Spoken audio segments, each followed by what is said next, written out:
Hey guys, welcome back to my channel. Today's video is supposed to be my weekly check-in for my weight loss journey.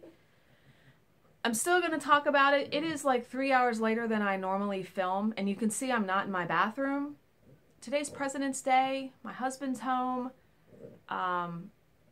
So he sort of disrupted my routine with doing that first thing in the morning when I got up. I did want to talk to you. I read the next chapter in Josie Spinardi's book, and it is like the crux of the book. Like, the chapter is the 5 steps of hunger-directed eating, which is what the whole basis of her book is for. I will step on the scale. I'll take you guys downstairs and do that after I talk about this, because this is going to take a while. There's a bunch of pages here. But what I've decided to do with these... the weight loss journey, I think I'm going to limit the videos to once a month. I'm going to do them on the first of the month for the rest of the year, because at December, this is the last time I'm going to, I'm only going to film this journey this year. I feel like I'm running out of content, like checking in and weighing in every week, and maybe it's because this week I think I had a difficult week with it.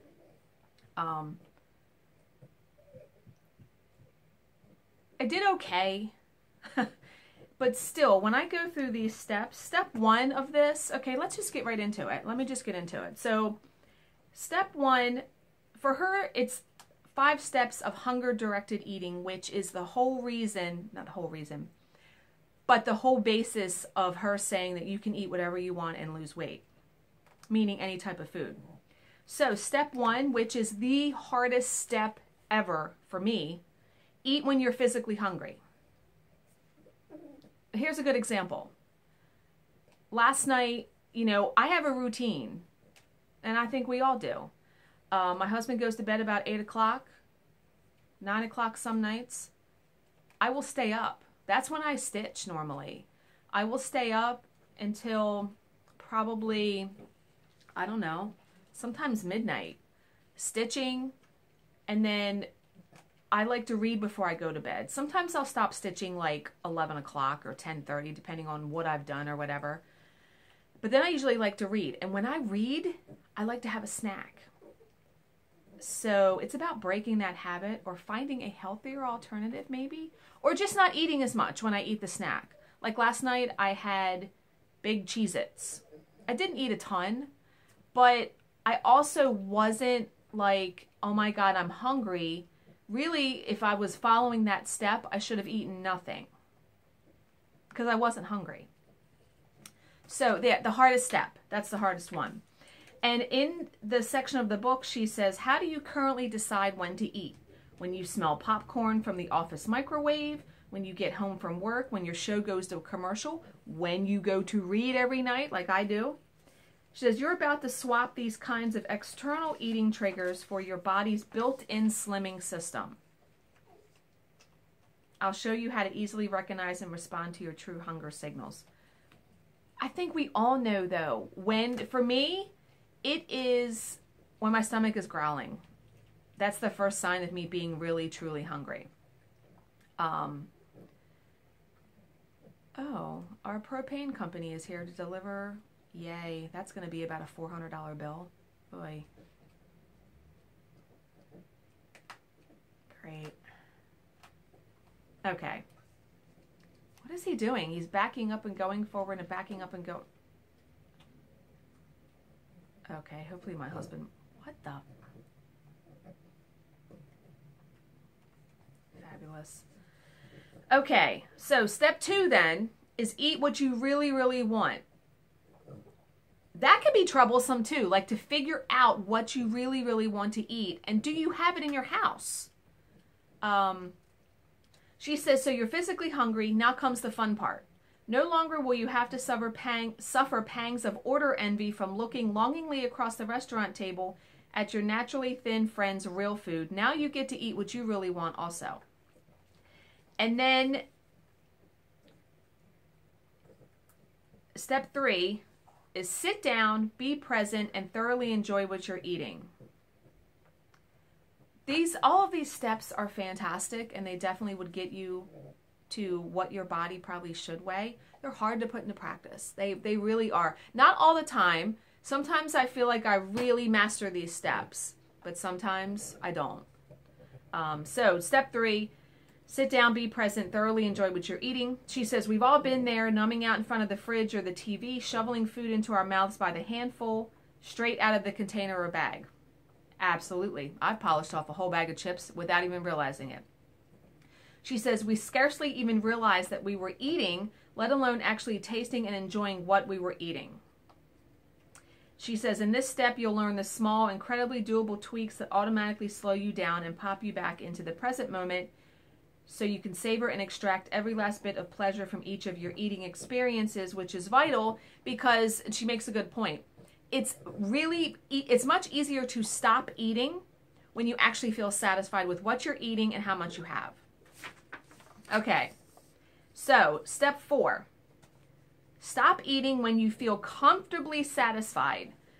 I think so many of us, me included, have eaten such a large quantity of food at a sitting that it's hard to recognize when you're comfortably satisfied. Sometimes I feel like that's only after a few bites, and I think to myself, good God, I've eaten 3 bites of food? I'm going to be hungry in like 2 hours, right?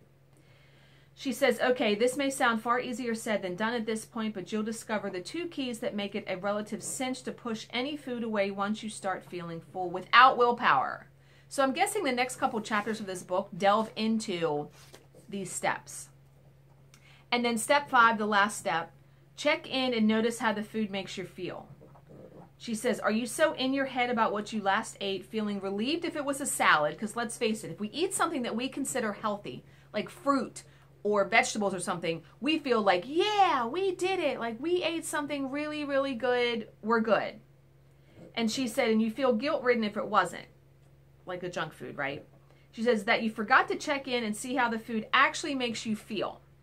So step 5 will equip you with the quick and easy method to find out what your body has to say about what you last ate. So then you simply repeat all of these steps every time you go to eat. Now this may also seem like a lot of work. You know, my whole thing with getting off the diet trail, eating low carb, eating whatever, is following all of these rules to eating because we should all be able to eat normally and be fine. Yeah, they're right outside the window if you can hear that. Okay, so then she says the elephant in the living room is that these are learnable skills. It's a skill. It's a skill to learn these. It's a habit. You have to... She said, it's not lost on me that if you sometimes feel out of control with food, being invited to wait until you're hungry before you eat or stop when you feel comfortably satisfied can feel as daunting and insurmountable as deciding to train for a marathon and then finding out that the first workout is a quick little 26.2 mile jog. It's like, really? She says, obviously, if I could easily wait until I was hungry to eat, I wouldn't be reading this right now. I'd be out catwalking poolside in a string bikini. Exactly. That's exactly, yeah. At first glance, it might seem like these steps assume that you're waiting until you're hungry to eat, feeling safe eating what you really want, and stopping when you're satisfied are skills you should already have under your belt. And she says it's not the case. So, she says, it's like riding a bike. There are 4 distinct skills in riding a bike: pedaling, steering, balance, and brakes. If you attempted to do any of those without doing them in order, you're going to fail. So she says you don't master... Each part of the process is vital for the smooth execution of the next. If you skip one step, it will likely cause a pileup. For instance, if you wait for a good, clear hunger signal, but respond to it with bland, restrictive fare, meaning not eating what you really, really want, it's going to take a Herculean effort to put the brakes on when your body has had enough fuel because you won't even be remotely satisfied. That's a huge thing. Because if you don't like what you're eating, if you're only eating something because you think you should eat it, you're going to be looking for something else to eat. Trust me. Okay, she says, also like riding a bike, you're likely to be a little wobbly and awkward at first. Asking yourself, am I really hungry? Do I really want sushi? Is now when I should stop? Some steps, she said, may come naturally, while others it may take a bit more practice and exploration. And that's exactly how I feel. This week, I felt like There were times where I definitely ate past the point of being comfortably full because the food was really good. I really liked it. I wanted it. Not beating myself up though. This is going to take me a long time to unlearn these habits and this way of eating that I've had for, I'm 43 years old. I'm going to say since I was probably 20. Because, you know, there was a point in time where I didn't have an issue. I was really thin when I was in my early 20s. I weighed about 115, if you can believe that. That is like 75 pounds less than I weigh now. That was too thin. Like, I think a comfortable weight for me is like 130, between 130 and 140. And what's so hilarious, and I know you guys can probably relate to this, there was a point that I weighed 145 and I thought I was fat and I was just dying. I would kill to weigh 145 right now. Are you kidding right now? Yeah. So, yeah, like there's a, you know, a famous saying, I would love to weigh what I thought, something like I would love to weigh the weight when I thought I was fat, meaning like the 145. Okay. So, now here are the benefits of her hunger-directed eating steps. And you may have to, like, these are hard for me to even wrap my brain around. Number 1, you will get and stay naturally thin in any situation. She says with this hunger-directed eating, you'll be able to lose and maintain your naturally thin weight in any situation. Meaning on vacation, meaning in a restaurant, meaning at a birthday party. She says you can eat absolutely any food without a pocket carb calculator, and I love that. You will no longer be gripped with that, oh no, what am I going to eat when friends invite you over to dinner? Because I know I thought about that, like when I'm going to a party or an event, like holy shit, I'm eating low carb, what am I going to be able to eat there? No more of that. So, these skills, she said, reside inside of you and are always with you. Now, I would be curious to see how long it took her to master these skills, right? Okay, number 2, you will eliminate food obsession. Holy crap. Like, we've all been there, right? Definitely. I still feel like that about some things, like just junk, like candy. I'll eat sweet tarts till my tongue hurts, you know, stuff like that. Like, I don't want to do that. I don't want to be like that. She said, if you've been dieting for a while now, chances are at any given point in time, you will have no idea where your car keys are, but you can rattle off with great accuracy what you've had to eat for the past 3 days. Yeah, pretty much. So she said, preoccupation with food is the direct result of dieting, period. Hunger-directed eating stops food obsession dead in its tracks because you're relying on your body's signals. So, okay. Number 3, you will be free from the grip of kryptonite foods. Like Superman, she says, every dieter has her kryptonite, the one food that is your ultimate weakness. Despite your overall strength, it's the single thing that can take down an otherwise invulnerable hero. She said hers was cake, any kind of cake. She said the third benefit to hunger-directed eating is that it will release once and for all that kryptonite-like hold certain foods have on you. You're going to be able to eat absolutely any food in moderation.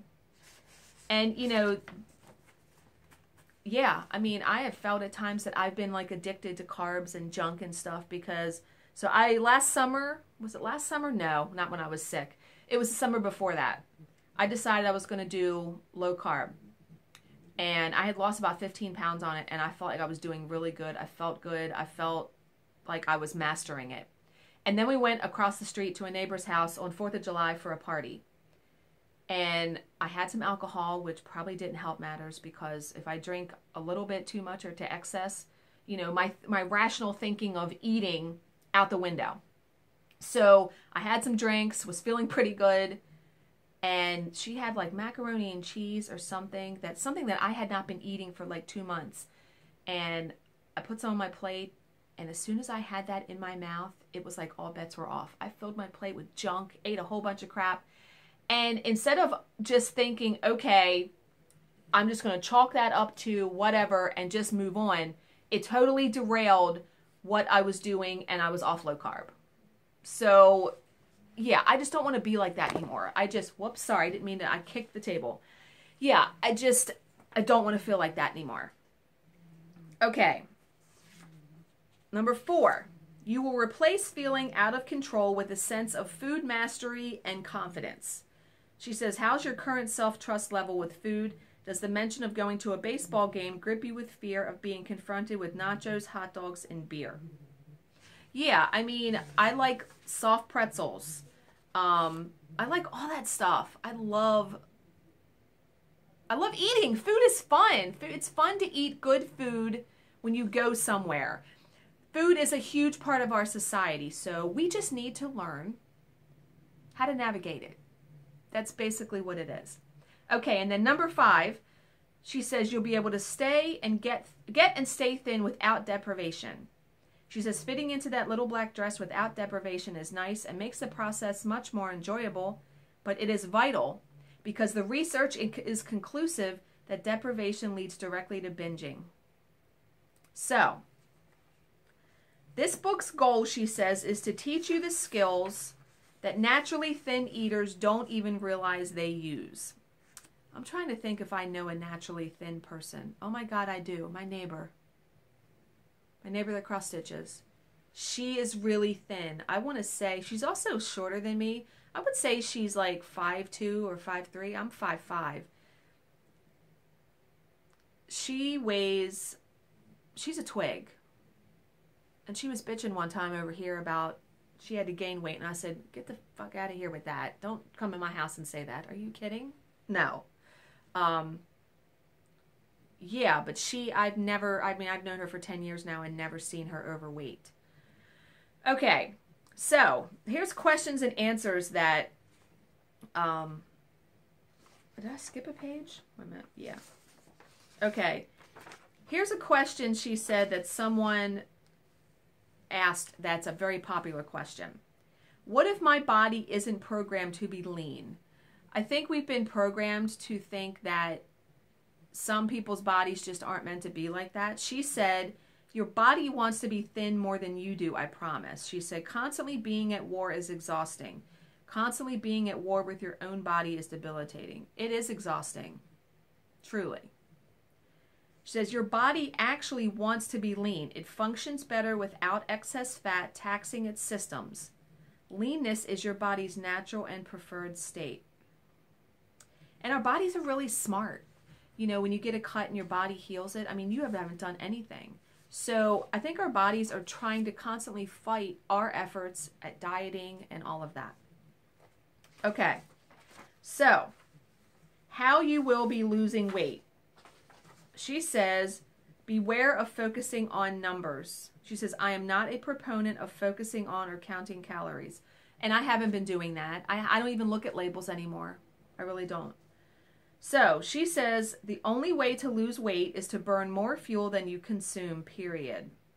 I mean, you can overeat on anything. Fruit. She said you can eat the healthiest, organic, low-carb, raw, vegan, gluten-free paleo diet on the planet, but if you still take in more fuel than your body needs, you won't lose weight.